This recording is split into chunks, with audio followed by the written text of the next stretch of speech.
Good afternoon, everyone. Welcome to the American Museum of Fly Fishing. My name is Jim Schottenham, curator here at the museum, and I'm coming to you today from the Gardner Grant Library here in Manchester, Vermont. This is our second edition of Reel Talk, and we have a pretty interesting selection of reels, I think, that you'll find enjoyable. I've got some revelations and some information I think a lot of you may find useful. So with that said, I think we're gonna jump right in. The first reel that we're going to be talking about today is it's actually one of the earliest known reels, in that it was the first reel that we're aware of in Western publications to actually appear in book form. I'm of course referring to the Barker reel, as it's known. Thomas Barker in 1651 is the first Western author to mention a fishing reel in his book. And in his second edition, in 1657, actually provided a line drawing in his book, and it's the first one that we're aware of. So I'm going to be doing a couple of screen shares with everyone today, in addition to showing the actual reels that I have here. So we're going to start right off with, let's back this up for a second, with a first. So the first depiction that we're aware of showing a fishing reel dates back to the 12th century. And this is a painting dated approximately 1195, showing a Chinese fisherman with what is referred to today would be an Indiana-style reel, which is a gearless, spoked version that would wind the line on the reel. They used these predominantly for turtle fishing back then, but this is the first depiction of a fishing reel. Again, something that just a general purpose reel. And when we have a look at Barker's rendition, I think it's notable for a couple of reasons. The first of which, you'll notice that in this drawing, you'll see that there's not the traditional reel foot. And I'll blow this up a little bit for you. So the bottom of the reel is fitted with what we would imagine to be a spring to hold the reel housing to a rod. On the right-hand side, the image is showing the handle that was used on the reel. And if we look at the other drawings, it gives you an idea of what Barker was going for in terms of securing the reel to the rod. The handle would be inserted into the top of the side-mounted reel. The bottom of that handle section would insert into a hole that would have been in the rod handle. And the spring, of course, would have been there to secure the whole thing. What would keep this rod, at least according to this drawing, it's presumed that once the line was fed into this line slot and wound onto the very small arbor of this gearless reel, the line, of course, would prevent the handle from backing out. The bottom portion of the handle, now inserted into the rod, would secure it and keep it somewhat level. I think it was 2010, John Betts wrote an article for the journal and came up with his version of the reel. Now, I should make mention that as far as we're aware, there are no surviving physical examples of Barker's reel known. So it's hoped that by exposing this to a wider audience and seeing the example that Mr. Betts had built and the example I'll show you today will give people an idea of what it is that we're looking for. Should an example have survived, I think it would be a wonderful addition to the museum. And we're going to get to Mr. Betts' version of the reel.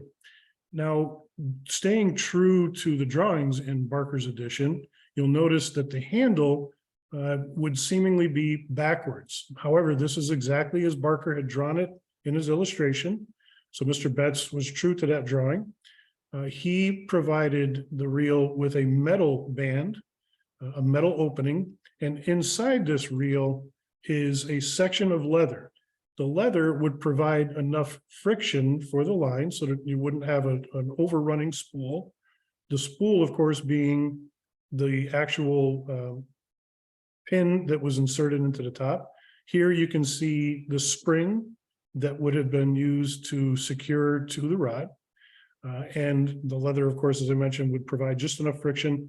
A little bit of a line guard here. You can see that Mr. Betts had a removable line guard that would fit into this little slot here. And this shows how the whole assembly would be fitted to a rod with that handle. So this being Mr. Betts' interpretation, again, there are no surviving examples that we're aware of. I had commissioned Dr. John Elder from California to build a version based on those drawings. And this is what Dr. Elder came up with. This, I think, is a very interesting reel. It's made of cocobolo wood and brass. As you can see, again, the handle is somewhat inverted. However, staying true to the drawings, it is fitted with a line guide.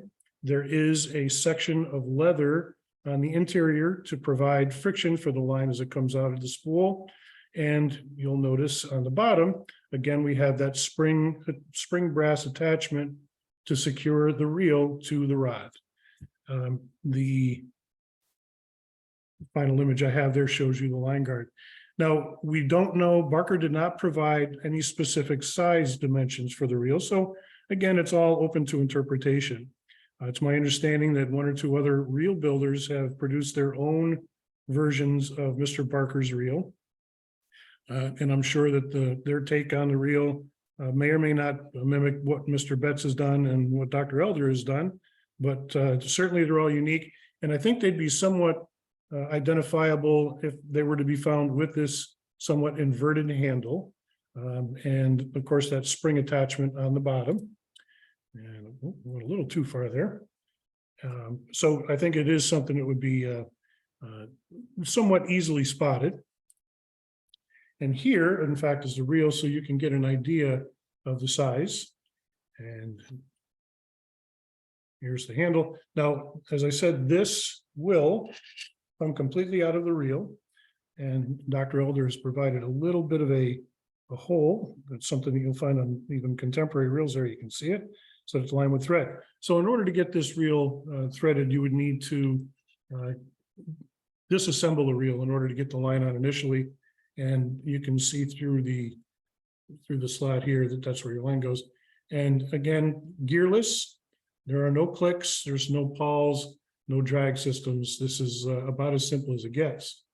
And in the article from the journal in 2010, at the end, John Betts does make a comparison to a chalk line reel. And I think that's an appropriate comparison. I can certainly see where modern chalk lines certainly resemble the same type of reel that I'm holding here.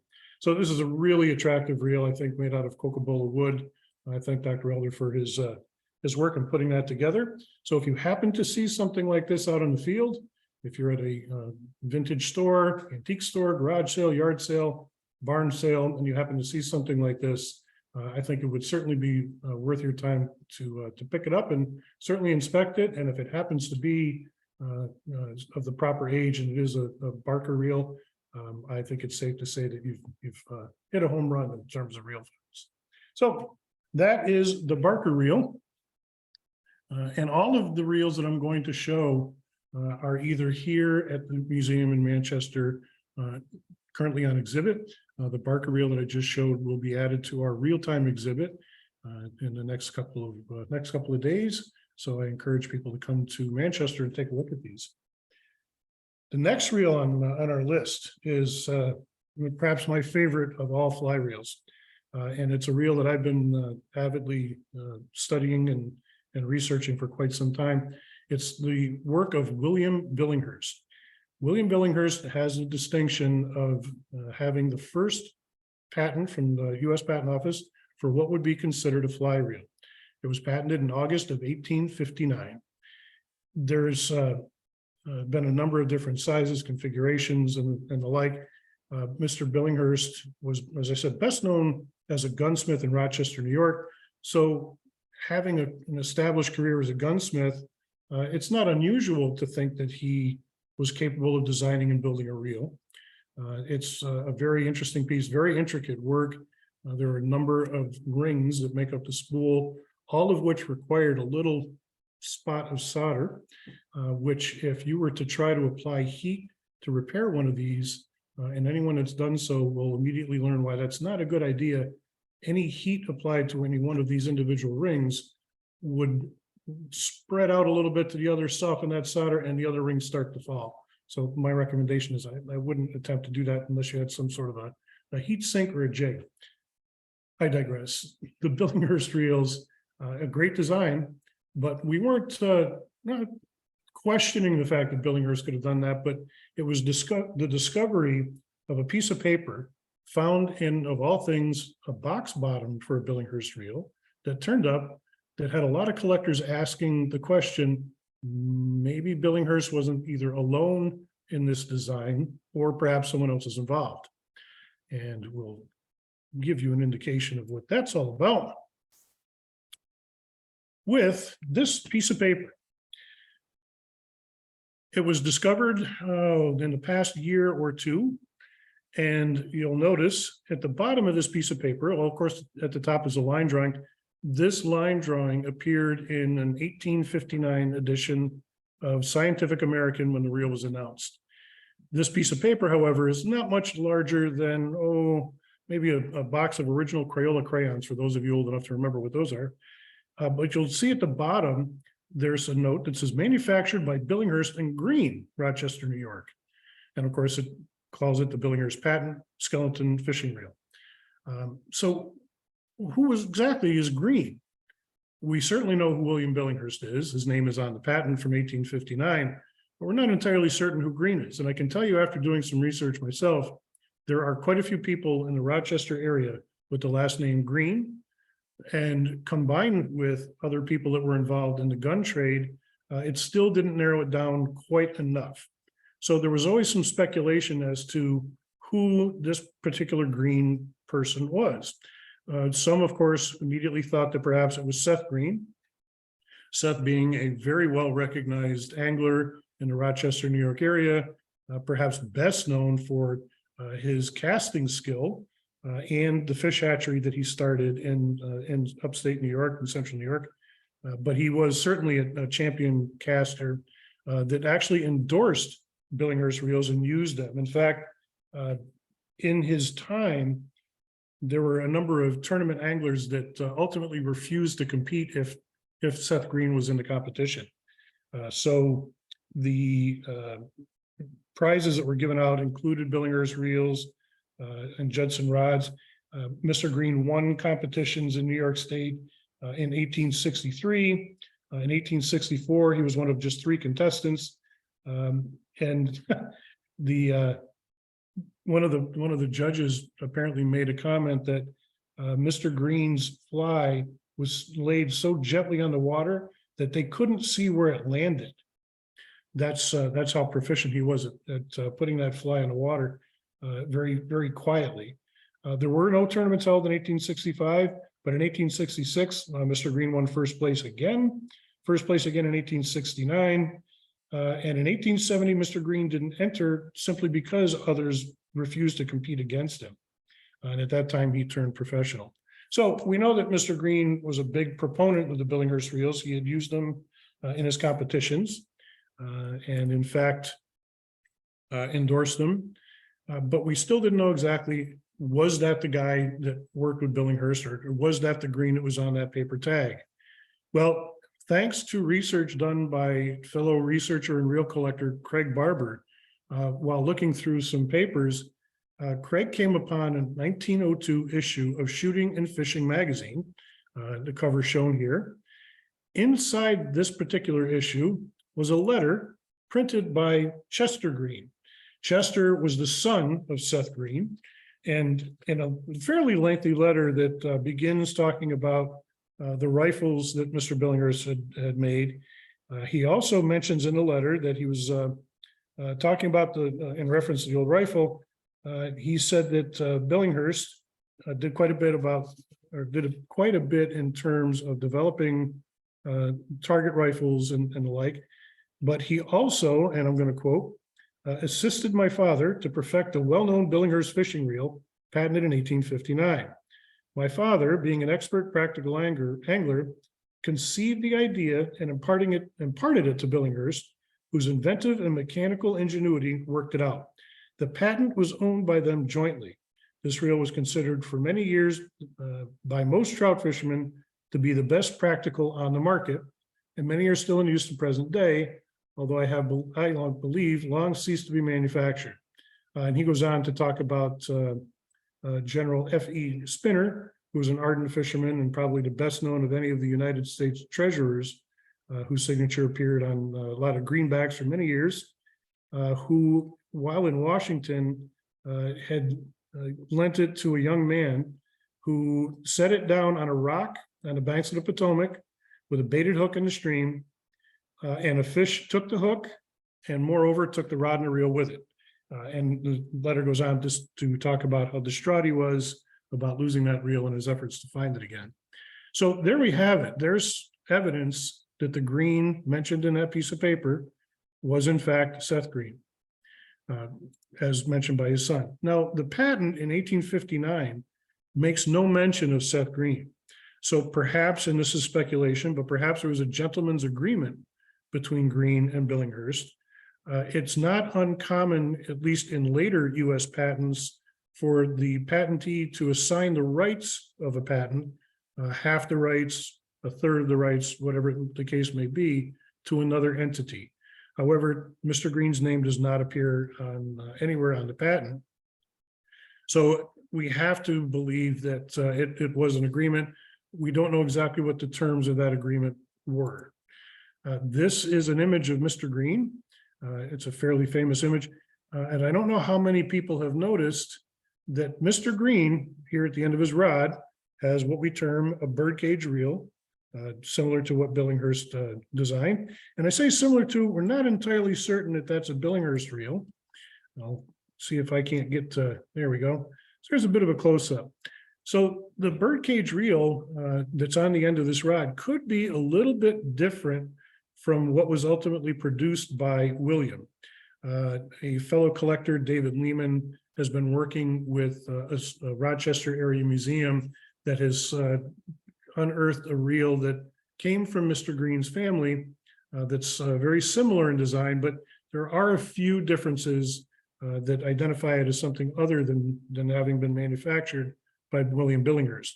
So we don't know if that reel predates William's examples, but we do know that Billinghurst certainly proudly patented the first birdcage reel in the U.S., first fly reel. So we'll talk about that for just a little bit. The unique things about this reel and what makes it so special. Before this reel was invented or patented, the majority of reels, single action fly reels, were imported from England. And they didn't look anything like this. This reel has a rather large arbor that allows line to be taken up rapidly without the use of gearing. Instead of having a very small cylindrical arbor, this large caged area did allow for rapid line retrieval. These rings on that spool are also significant. So the horsehair, cotton silk, and those sort of lines after a day's fishing would of course be wet. If an angler didn't remove their line at the end of the day and you left it on the reel for any amount of time, it would start to rot. And lines are very expensive to make. You certainly wanted to maintain that. So it required time and effort to strip the line off the reel, preserve it on a line dryer or a table or what have you, but the line had to come off the reel. Billinghurst's design allowed the angler to keep the line on the reel. All that air exposure allowed the lines to dry, so you didn't have to invest in a line dryer. The other thing that's notable about this is its size. Billinghurst did mention that its ability to be a little slender, not big and bulky like some of the English counterparts. That handle that you see has a post that actually folds down, and I will show you how that works here. So this is a Billinghurst reel that we currently have on exhibit, and that handle post fits into a tiny little slot and folds down, and that would slip into an angler's pocket. Now, notice I didn't say it would slip into an angler's vest. The vest didn't come along until the 1930s when Lee Wolf introduced it. So these reels would have fit into an angler's shirt pocket or his angling kit. But the Billinghurst reels were made somewhat compact. So they were made in multiple sizes. There were trout sizes for bass. I'm aware of one musky-sized reel and one large 7-inch diameter reel that would have been used for either large Great Lakes fish or perhaps saltwater. So the Billinghurst reels, interestingly enough, were certainly influenced with the cooperation and help of Seth Green, which I think is an interesting thing. I'd like to thank my friend Joe Stagnetti for allowing me to show the paper that he has, excuse me, about this, and to David Lehman for his assistance and sharing the knowledge of a reel from Seth Green. And I do believe he's going to have an article in an upcoming issue of the Old Reel Collectors Reel News. So if you're a member of ORCA, you have that to look forward to. And if you're not a member and you're interested in reels, I think you should be a member. Right. And up next, I'm going to kind of stay in the side mount realm. There's some information about the reels from Charles Clinton. The Clinton side mount reel is another example of a New York maker's reel, side mounted. The side mount reels came into favor, of course, beginning with Billinghurst in 1859, and were manufactured in the United States up until around 1900, when they sort of fell out of favor. So it's not unusual that by 1910, these Clinton reels disappeared from the catalogs. When they first came out in 1889, these were an improvement on a previous patent from Dr. Alonzo Fowler. And I'll show you what those looked like. So this is the reel from Mr. Clinton. This particular example is an aluminum reel that was made later on. You'll see that it is mounted on the side, the spool made of aluminum. And again, you're going to notice these perforations in the spool. Once again, those were there to assist in the line drying while it's still on the reel. There's the little profile for you. But I want you to notice the similarities between this reel and this reel. This is an 1872 patent from Dr. Alonzo Fowler, dentist from Batavia, New York. This reel is made out of hard rubber. And as you may suspect, hard rubber, it does turn brittle. And even while it was new, it was rather fragile. And any fisherman can tell you that streams, lakes, that sort of thing, there's a lot of slippery pieces, rocks and the like. If you were to drop this or slip and fall, if this reel were to meet those rocks or any other hard substance, it's going to break. It's rather fragile. As a result, there aren't a lot of these reels that have survived intact today. So Mr. Clinton, who was known for improving on others' previous patents, did in fact come up with his version of the reel. So the obvious improvement is the fact that it's made out of metal. The original reels were made out of German silver. The subsequent reels made by another company after Clinton sold the rights were made out of aluminum. What's interesting, and I think that the example that is here at the American Museum of Fly Fishing and is photographed in A Treasury of Reels, authored by Jim Brown, you'll notice that there is a wooden box. And if we look back at the catalog from Reuben Wood's Sons, pre-1900, you'll notice the little line at the end that says, each in a turned wood case. So those wooden cylindrical boxes were original to the reel. What's difficult for collectors today is that none of these reels, none that I'm aware of anyway, are marked in any way. And I don't think that that's necessarily unusual. The Billinghurst reel, the only box that's known for that, does have a line drawing on the lid, but subsequent, the makers weren't really concerned with adorning these early boxes with labels and the like. But as you can see from this catalog cut from Reuben Woods, they did in fact come with a wooden box. And this is the box that came with the reel. It's in the museum's collection. It's a little more substantial than, say, a small pantry box or a trinket box. It is proprietary to the size of the reel. It actually fits in there rather snugly, so much so that I'm not going to show the pattern here, but you can see from years of use and going in and out of this case, there are actually some wear marks consistent with the top of the handle marked on the inside and bottom side of this lid. So it's pretty clear that this reel and this box have been together for a very, very long time. There are a couple other examples known.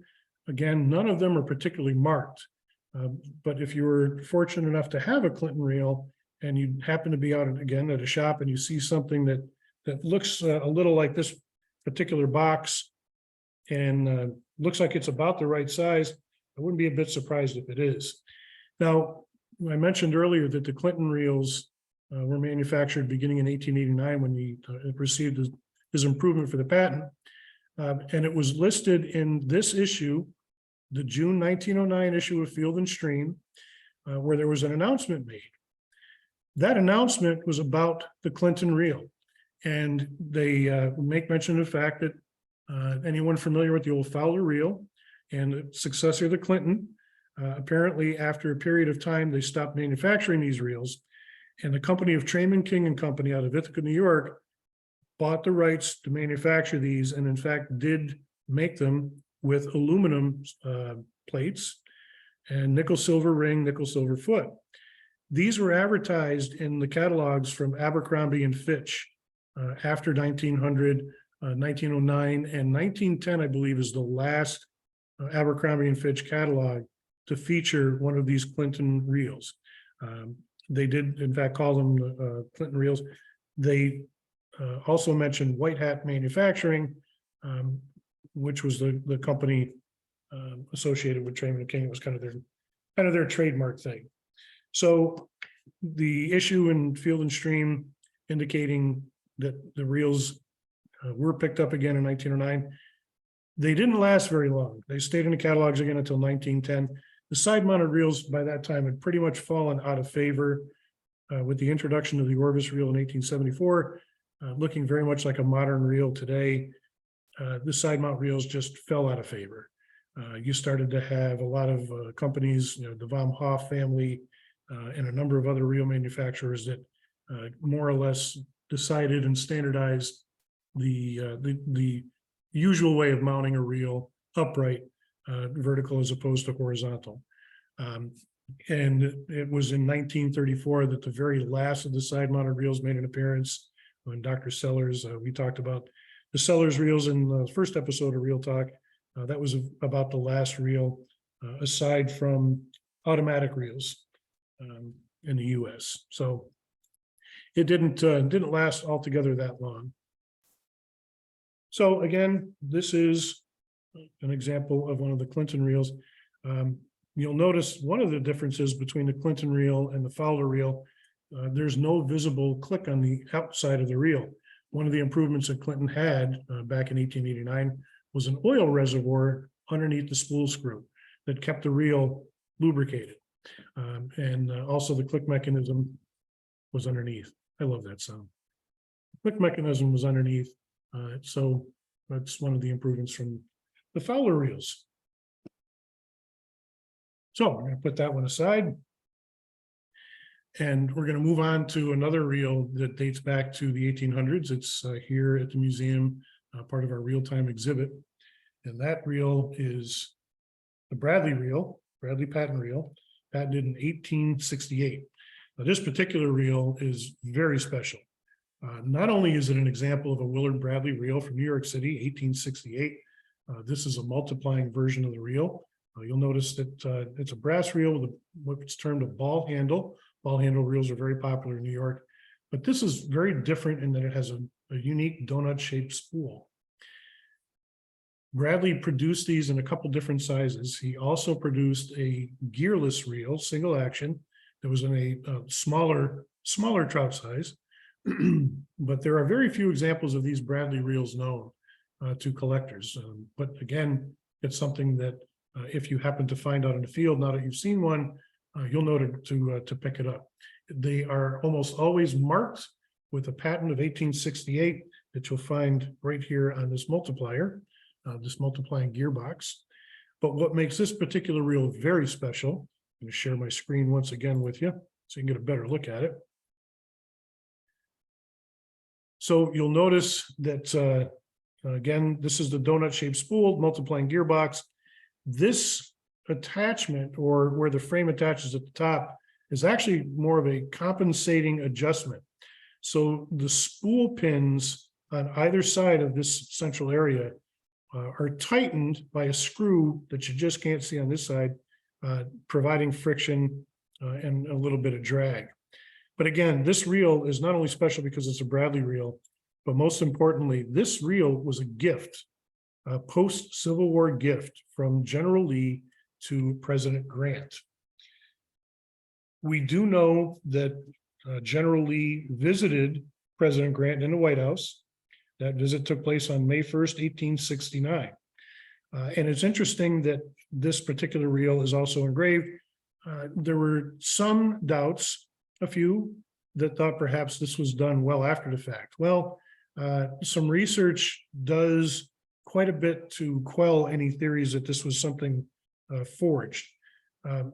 First and foremost, if someone were intent on forging a reel to increase its value, I think that they would be prone to finding a nondescript ball handle reel that you could pick up for $100 or so and engrave something like that with a nice flat surface with which to work. The Bradley reel, having this convex spool, is very difficult at best to get an engraving on. So this was likely done by a jeweler or a gunsmith. But the other interesting fact is that we know that General Lee visited the New York City area late in 1868. We know this from a photograph, a cabinet card photograph, with the photographer's signature and logo, if you will, on that cabinet card that dates that card to 1868. It was custom for visitors to the White House to bring a gift. President Grant was known as an angler. Lee, being in New York City, thought that this, I'm assuming now, would think that this Bradley reel is certainly something unique, something he wouldn't have. And I do believe that given the opportunity, this is a brand new reel, patented in 1868. This would be the perfect gift for the president. And the inscription, I won't make you strain to read that, says, "To Grant from Lee for bravery. In Vicksburg, rabbit was your dish, this reel for you to feed on fish." So General Lee was known to have a bit of a sense of humor. And as I said, this particular inscription from Lee to Grant, it would be something that Lee would have come up with. And the fact that it's on this particular rarity to begin with only enhances it that much further. It's a great reel. And as I said, it's on exhibit here at the American Museum of Fly Fishing at the Manchester, Vermont campus. So if you'd like to come and see this, it's here. And I'll give you a real close-up of that. Kind of tough to see the inscription from here, but get there, you can catch it a little bit in that little bit of a glint. So these are great reels. Bradley reels by themselves, in scripture or not, are great pieces to find. So if you do find one, consider yourself very fortunate. On to our next item here. We're going to be talking about reels that actually predate the Billinghurst reel. In America, before Billinghurst applied for his patent, reels were, as I mentioned prior, imported from England. American-made reels were from predominantly the Kentucky and New York City area. The New York City reels were big, single action, bulky, not something that were real suitable for trout. The Kentucky guys, beginning in 1839, brothers JF and BF Meek, did manufacture small multiplying reels like this pretty rare #1 size multiplying reel.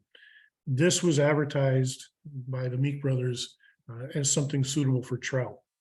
It's not optimal for fly fishermen for a couple of reasons. #1, you can notice that the handle is a counterbalance handle. On this particular example, it sits at 12 o'clock on a faceplate, but it'd be easy for your line to become entangled behind this handle, which was the reason that a lot of the New York makers with their ball handle reels, ball handle multipliers, didn't really care for them in terms of fly reels. This particular reel could also be used as a casting reel, but it was, as I said, used the smaller size used as trout. You could get away with using a little bit larger number 2 size for trout, and in some cases a number 3 size reel, which would have a little bit larger diameter, about the same spool width. But for you reel aficionados, that is just a tremendous sound. That's a great sounding click on that early reel. What I'd like to do now is share with you a video that shows just how these reels were used. And I'm going to show two videos, hopefully. I'll be able to get them to pull up here, that show how these reels were used by anglers at the time. So I'm going to pop into my share screen here. And if I can get...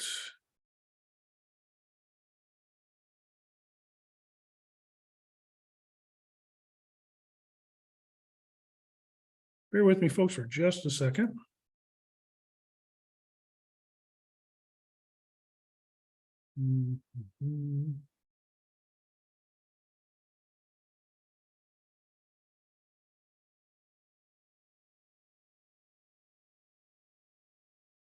I appreciate your patience. Let's see. That's not the one. Well, I may or may not be able to get that video to pop up here. I'm going to try one more thing.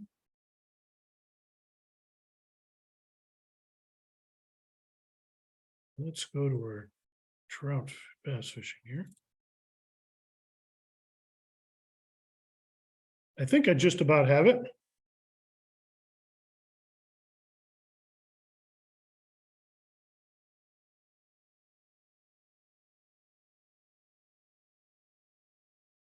There we go.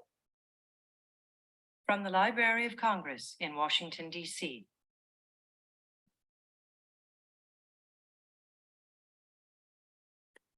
So produced by the American Mutoscope and Biograph Company. This is a gentleman using an early Kentucky style reel while bass fishing. Now you'll notice that he's not actually casting. He's pulling and stripping the line off the reel and kind of placing it in the water, if you will. And you'll notice by the twitching on his wrist that he's hooked something. He's reeling the fish in using that multiplying reel. Pretty unique scene right there with the water and the pools. And you can see him cranking that little reel. But as I said, he wasn't necessarily casting. That's what these guys were using with these little reels back then. So it's not like modern day Shimano and Daiwa reels where you can take that thing out and throw it 75 to 100 yards. This isn't unlike the way that they fished these trout reels too. I'm going to stop that screen.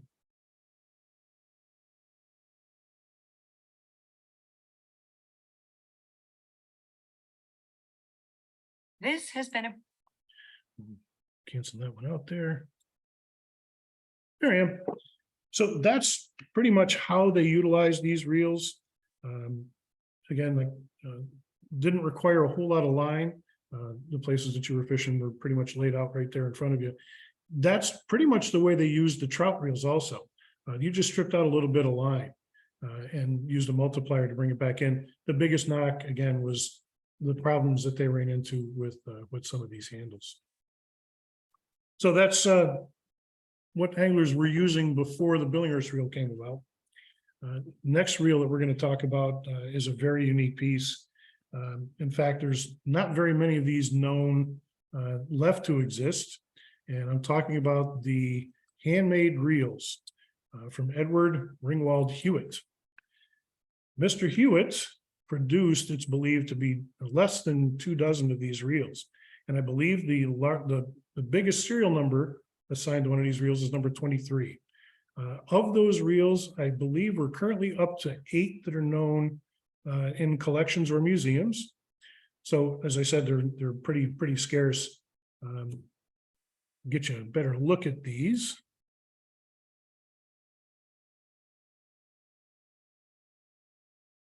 And there you can see the reel from Mr. Hewitt.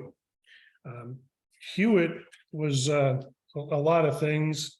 An avid angler, obviously, He was a consultant in engine design for Mack trucks up until he passed. He established a camp called the Big Bend Club in the Catskill Mountains. Of course, is very well known for a lot of his fly patterns. And of course, for reel collectors, his reels are of great interest. These are mostly made for friends of Mr. Hewitt, but not to say that he didn't have a lot of friends, but I'm sure that it took quite a bit of engineering to make these. This is a photo of the back side of the reel, and you'll see the drag adjustment lever. And there's an image of the foot, and it's kind of neat. You'll notice that grasp was made out of a clear, like a clear lucite. And to my knowledge, all of them are outfitted in the same manner. We have reels here at the museum from Maxine Atherton, and the reel that I'm holding here is here at the museum's Reel Talk exhibit. Now, the other thing that's interesting, earlier I had referenced a 1902 issue that talked about the source of the Billinghurst reel. Well, in that same issue, it talks about Mr. Hewitt and his fly casting prowess. He was an accurate fly caster, winning first place in the accuracy event. And he also placed in fly casting accuracy and delicacy, which was also something they measured. And these results were also published in that March 1902 issue of the magazine. So very interesting guy, very talented guy. And these reels are very, very coveted by collectors. And that's also a great sound.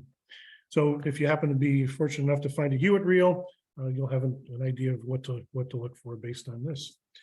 I'm going to kind of go through the next couple of reels somewhat quickly. Not that they're not great reels, they certainly are. The next reel I'd like to talk about is it's by William Slote.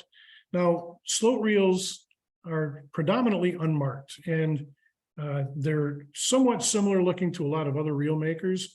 And as collectors like to assign and attribute reels to a particular maker. And if they find one that's unmarked, they look for things to be used to identify them. Slote reels, you're going to notice here, have a hole in the bottom of the foot. Well, that's usually a telltale sign of a Vom Hoff family reel, in particular Edward Vom Hoff. But this reel is not a Vom Hoff. It's actually a reel made by William Slote.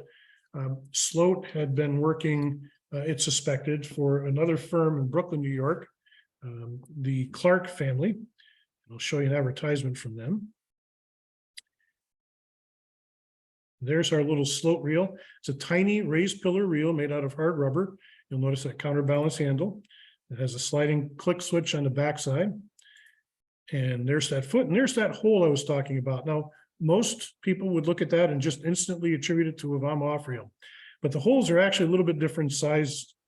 They're different in sizing than the Vom Hoff reels that are known.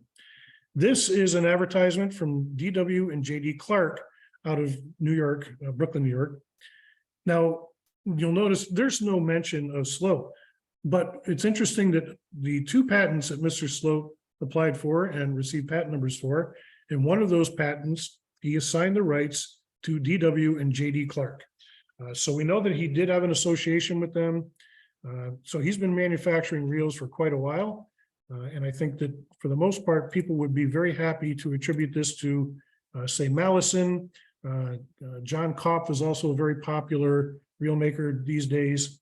So people would be quick to attribute these to either of those gentlemen. I would suggest that if you do happen to find something you're not quite sure of, do a little more research. Don't just assume that it's made by one of those makers. There's been some tremendous research done by people like Steve Vernon, who is an extraordinary researcher and author of a couple of books on antique reels. So I highly recommend, if you're interested, to do a little studying. And Steve does have some information on Slote on the World Wide Web. So if you were to research William Slote, I'm sure you can find that. If you can't find that site, reach out to me. I'll be happy to get you that link. And the last thing we'll talk about today before I leave you, not all of the reels here at the American Museum of Fly Fishing are directly related to fly fishing. We also have a number of reels that we use for study collections.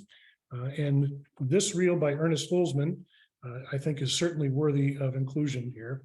This is an incredibly high quality reel. Mr. Holzmann was a world-class tournament caster and produced some absolutely beautiful reels. I'll show you a little bit of detail on this piece. And there it is. That's one of his surf casting reels. Now, Mr. Holzmann did manufacture reels. There's the tail plate. He did manufacture reels for, as you can see, trout or black bass, or a little bit smaller, but very similar in design to the reel that I'm holding here. And again, this is at our campus in Manchester, Vermont. So anyone that's interested in studying or learning about reels, I encourage you to come to Manchester. I also encourage you to stop down at our campus in Springfield, Missouri, at the Wonders of Wildlife Museum.